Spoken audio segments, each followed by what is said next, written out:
Selamat malam Bapak-bapak, Ibu-ibu, dan selamat malam saudara-saudara sekalian. Situasi saat ini semakin memburuk, tapi kita bahagia mendengarkan firman Tuhan atau suara Tuhan. Apa masih bisa bertahan dengan COVID-19? Sekarang ingat firman Tuhan. Kalau dilanda COVID-19, lari pada Tuhan. Saya lari pada medis, itu aturan pemerintah. Tapi jangan komunikasikan COVID dengan medis. Tidak ada obatnya, minta Tuhan. Kondusifkan, stabilkan dunia ini. Dengar suara Tuhan. Tuhan akan berbicara apa? Jangan dengar berita-berita yang meresahkan. Tuhan Yesus, kita di atas segala-galanya. Perhatikan firman Tuhan. Lukas pasal 21 ayat 11 kita baca. Kita mulai dari ayat 7.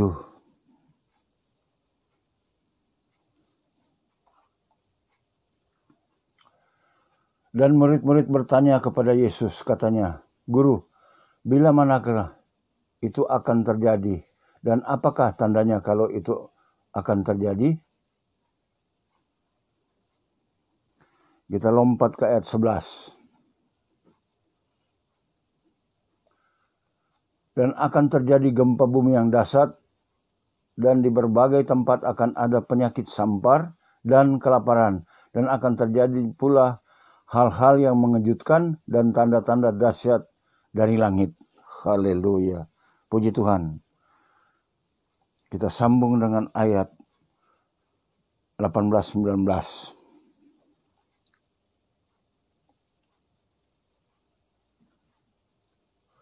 Tetapi tidak sehelai pun dari rambut kepalamu akan hilang. Kalau kamu tetap bertahan, kamu akan memperoleh hidupmu.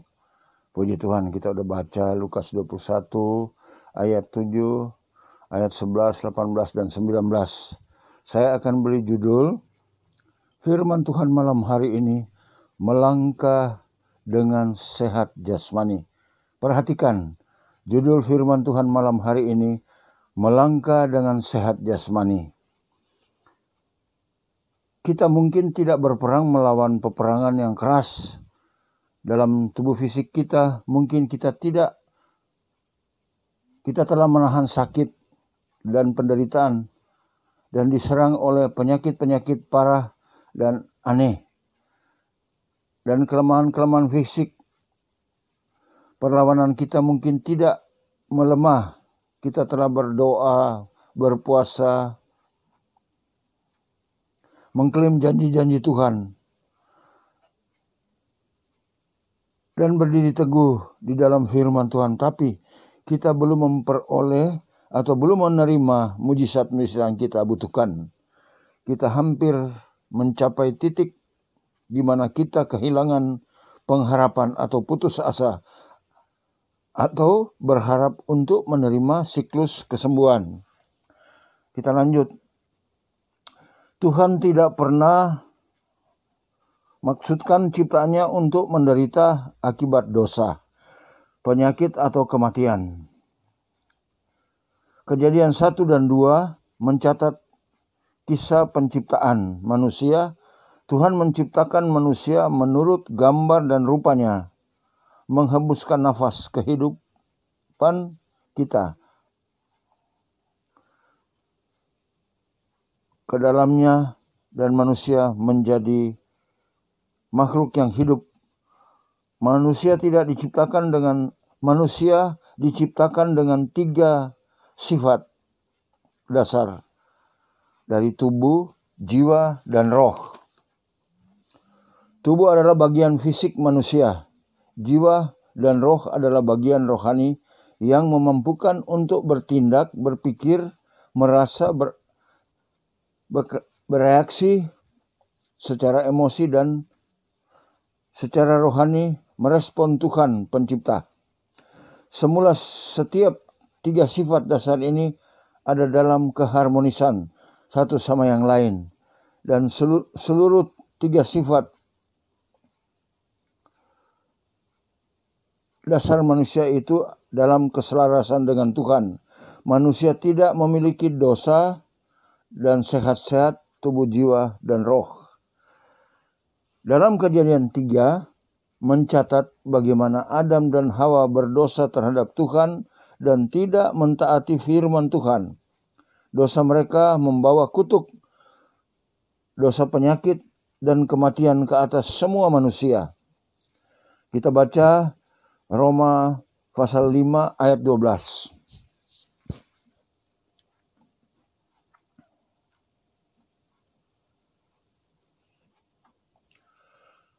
Roma pasal yang kelima ayat 12. Sebab itu sama seperti dosa telah masuk ke dalam dunia oleh satu orang, dan oleh dosa itu juga maut, demikianlah maut itu telah menjalar kepada semua orang, karena semua orang telah berbuat dosa. Kita sambung dengan ayat Roma pasal 6 ayat 23. Roma pasal 6 ayat 23. Sebab upah dosa ialah maut, tetapi karunia Allah ialah hidup yang kekal di dalam Kristus Yesus Tuhan kita. Kita perhatikan ayat 23 ini. Sebab upah dosa adalah maut. Jadi upah dosa adalah kematian, tetapi berlanjut. Tetapi karunia Allah ialah hidup yang kekal dalam Kristus Yesus Tuhan kita. Haleluya. Kutuk kematian adalah pemisah rohani antara manusia dan Tuhan, juga sebagai kematian fisik yang akan mengakhiri kehidupan manusia.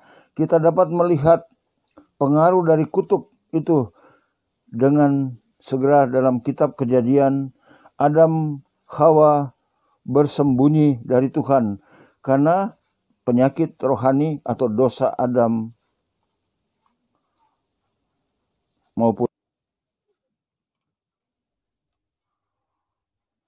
maupun Hawa. Yang awal dan dari penyakit emosi dihasilkan dengan hubungan yang hancur. Kain membunuh Habel, yang adalah contoh dari penyakit sosial. Penyakit fisik masuk ke dalam dunia. Kemandulan Sarah dan wabah ke Elimelek. Kita perhatikan ini, cerita ini. Kita ingat firman Tuhan itu.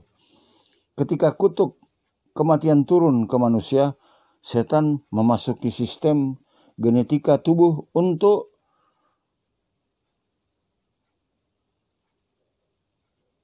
memberi dan memulai misi pembinasaan. Alkitab menegaskan bahwa setan adalah sumber kejahatan di dalam dunia. Yesus berkata bahwa dia adalah pencuri dan bahwa pencuri datang untuk mencuri dan membunuh, membinasakan. Yohanes pasal 10 ayat 10 kita baca.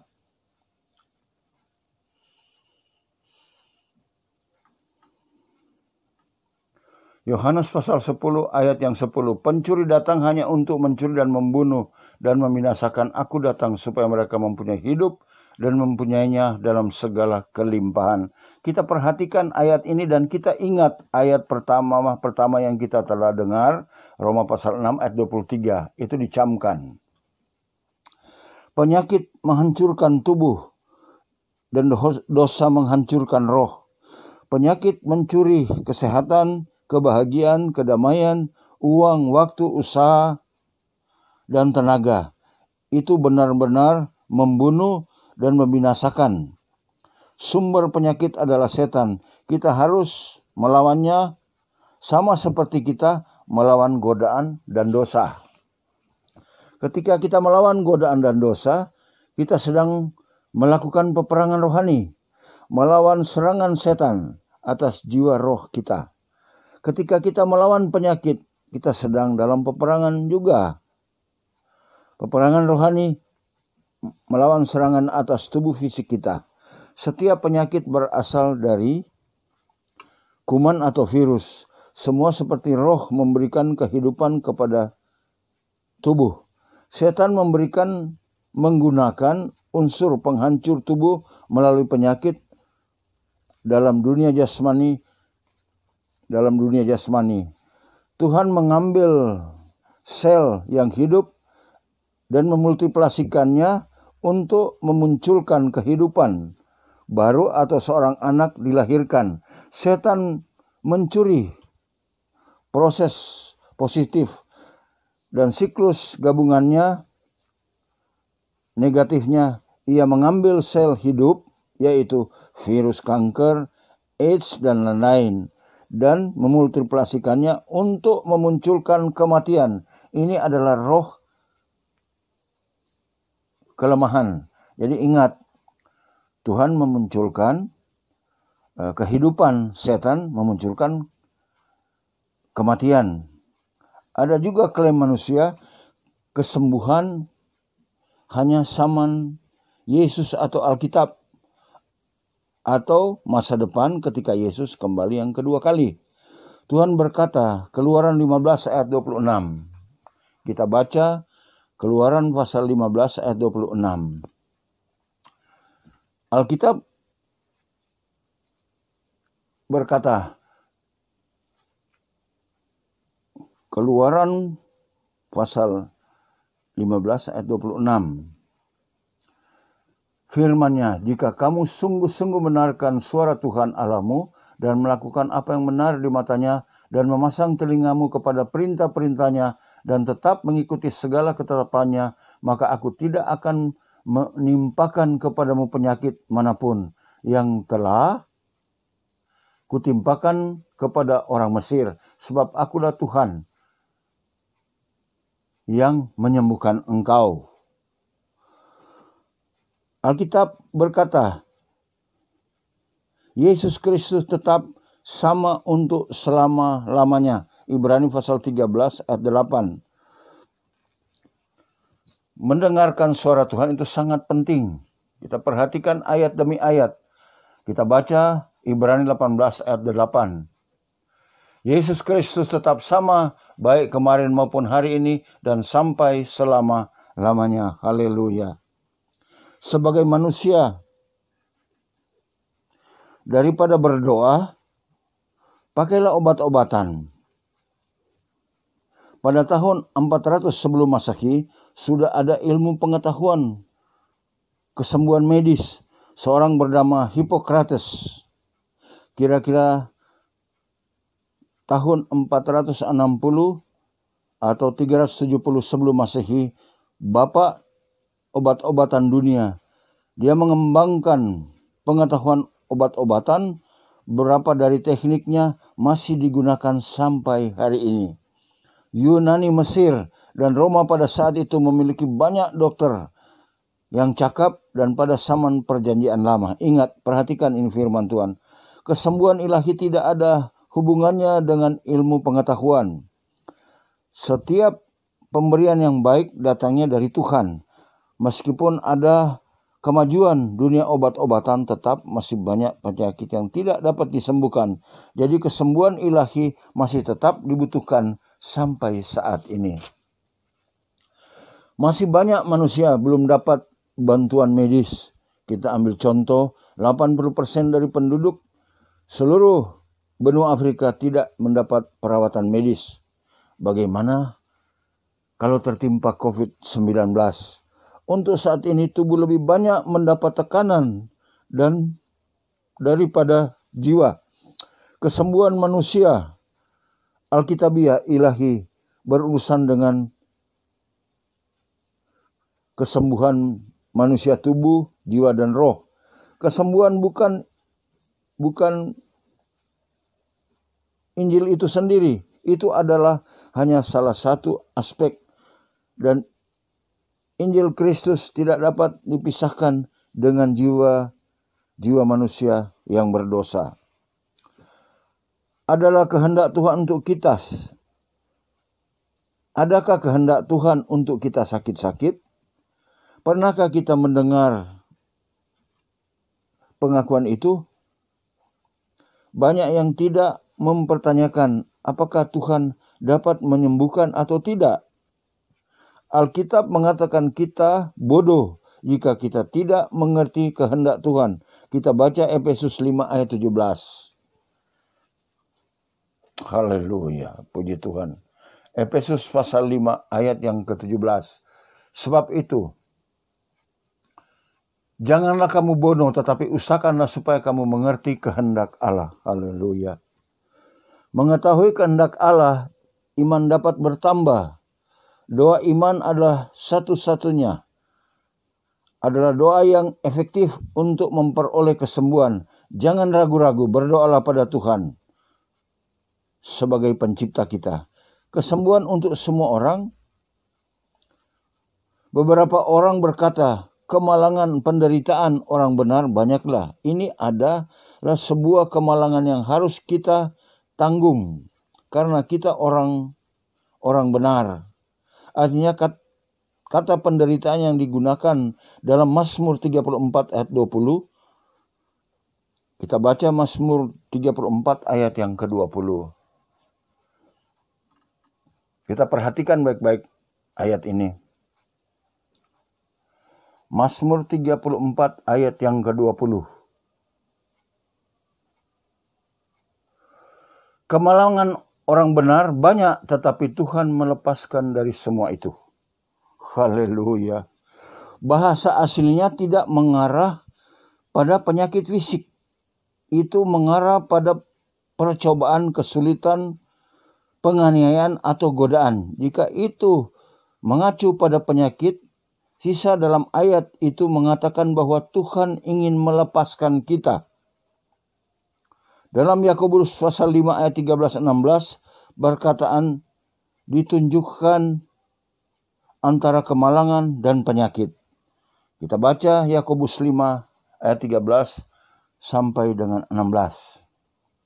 Yakobus pasal 5 ayat 13 sampai 16. Kalau ada orang di antara kamu yang menderita, baiklah ia berdoa. Kalau ada orang yang bergembira, baiklah ia menyanyi. Ayat 14. Kalau ada orang senang di antara kamu yang sakit, baiklah ia memanggil para penatua jemaat supaya mereka mendoakan dia serta mengolesnya dengan minyak di dalam nama Tuhan. Dan doa yang melahirkan dari iman, yang lahir dari iman akan menyelamatkan orang sakit itu dan Tuhan akan membangunkan dia. Dan jika ia telah berbuat dosa, maka dosanya itu akan diampuni. Karena itu, hendaklah kamu saling mengaku dosamu dan saling mendoakan supaya kamu sembuh. Doa orang yang benar bila dengan yakin didoakan sangat besar kuasanya. Haleluya.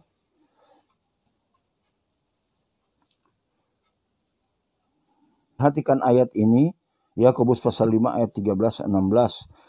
Perkataan ini ditujukan antara kemalangan dan penyakit. Jika kita diserang oleh percobaan, penyakit, penganiayaan, godaan, kita harus berdoa sendiri. Walaupun kita dapat minta orang lain mendoakan kita.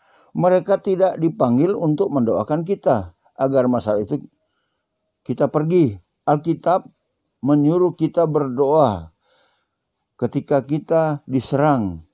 Kita perlu belajar bagaimana menjadi kemenangan dengan doa sendiri melawan percobaan dan godaan. Penyakit adalah salib kita. Yesus Kristus mengatakan dengan jelas, pikul salib adalah tindakan sukarela. Yesus tidak memperlakukan penyakit dan kematian sebagai sebab. Jika penyakit adalah sebab kita, salib kita, kenapa mencari pertolongan medis untuk menyembuhkannya? Tuhan memandang penyakit tidak pernah ragu. Penyakit itu dari mana? Tuhan menyebut penyakit seperti yang Ayub alami adalah tawanan. Lalu Tuhan memulihkan keadaan Ayub. Ayub 42 ayat 10 kita baca. Haleluya.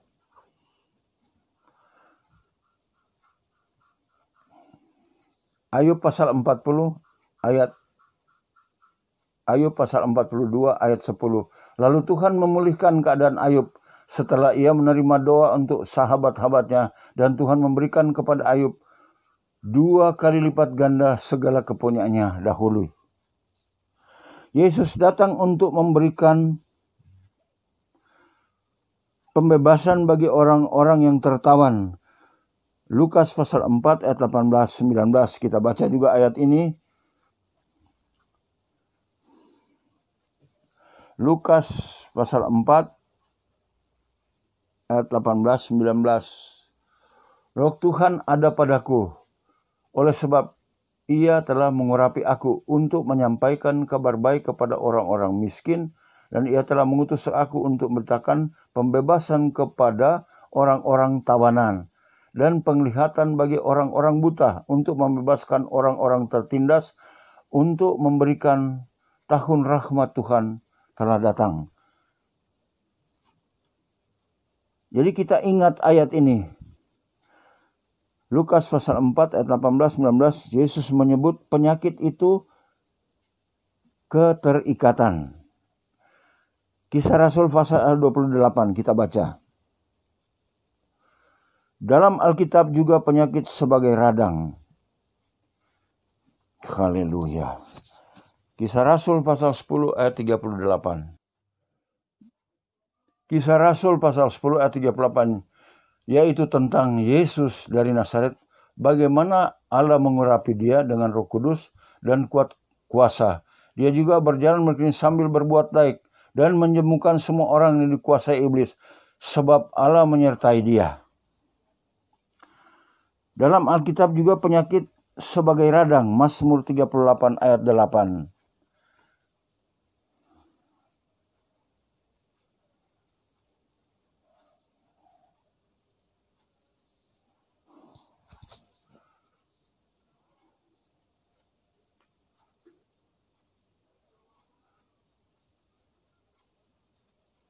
Mazmur 38 ayat 8.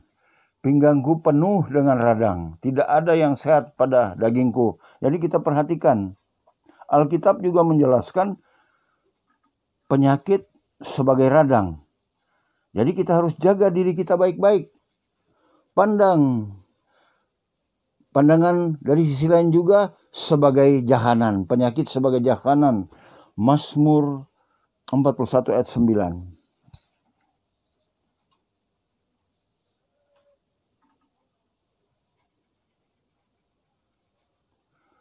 Kita baca Mazmur 41 ayat yang ke-9. Penyakit jahanan telah menimpa dia. Sekali ia berbaring tak akan bangun-bangun lagi. Haleluya.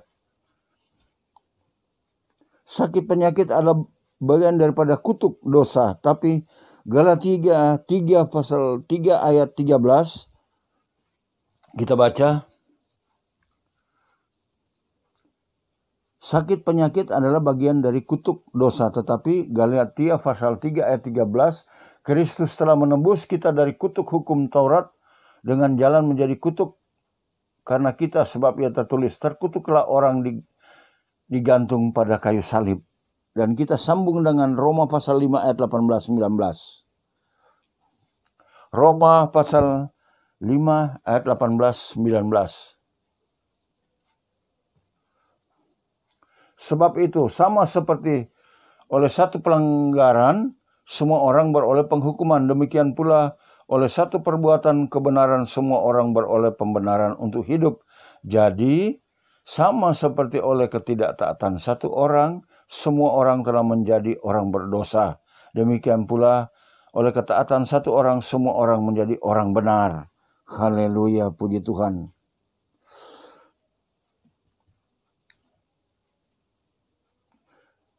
Keselamatan dan kesembuhan dua-duanya adalah manfaat penebusan di Kalvari. Keselamatan dan kesembuhan dua-duanya adalah manfaat penebusan di Bukit Kalvari. Yohanes pasal 10 ayat 10 kita baca. Yohanes pasal 10 ayat 10 kita baca. Pencuri datang hanya untuk mencuri dan membunuh, membinasakan. Aku datang supaya mereka mempunyai hidup dan mempunyai dalam segala kelimpahan. Puji Tuhan, begitu indah firman Tuhan malam hari ini. Ketika kita menerima Yesus sebagai Juru Selamat, kutuk dosa dipatahkan. Kita tidak lagi di bawah kutuk. Yesus telah menebus kutuk itu di Bukit Kalvari. Kapanpun kita percayakan sumber penyakit, apapun yang datang di dalam hidup kita, tanya diri kita, apakah dia membunuh, mencuri, atau membinasakan? Kalau iya, semuanya sumbernya dari setan. Apakah dia memberikan hidup berkelimpahan? Jika iya, semua dari Tuhan. Yakobus 1 ayat 17 sebagai ayat penutup. Yakobus pasal 1 ayat 17. Haleluya. Kita baca Yakobus pasal 1 ayat 17. Setiap pemberian yang baik dan setiap anugerah yang sempurna datangnya dari atas, diturunkan dari Bapa, segala terang padanya, tidak ada perubahan atau bayangan karena pertukaran. Haleluya. Puji Tuhan, amin. Kiranya firman Tuhan malam hari ini termeterai bagi semua kita yang mendengarkan. Kita akan berdoa, tapi sebelumnya kita akan angkat satu pujian. Ku datang Tuhan, baharui hatiku dengan anugerah di dalam Engkau. Ku tahu Tuhan, kelemahan hidupku akan terhapus oleh kuasa kasih-Mu. Kasih-Mu melingkupi hidupku, bawaku dekat padamu. Ku kan terbang bagaikan Raja Wali, Roh-Mu mengangkatku terbang lebih tinggi oleh kuasa kasih-Mu. Haleluya. Terima kasih Bapa di dalam surga. Terima kasih Tuhan Yesus Juru Selamat kami. Terima kasih Allah Roh Kudus, penolong yang setia. Pada malam hari ini kami bersyukur, berterima kasih. Kami boleh menikmati kebenaran firman-Mu. Biar berikan penerangan dalam hati batin kami. Biar kami mengerti semua apa yang kami dengar pada malam hari ini. Bekerjalah kuasa-Mu. Biarlah firman-Mu termetera di hati kami, terukir di dalam segala perjalanan hidup kami. Kami berjalan dengan tubuh yang sehat dan sempurna, agar dapat kami menerima selalu berita-berita surga. Terima kasih Tuhan, ampuni kekurangan kelemahan dosa kami. Dalam nama Yesus kami berdoa mengucap syukur. Haleluya, haleluya, amin.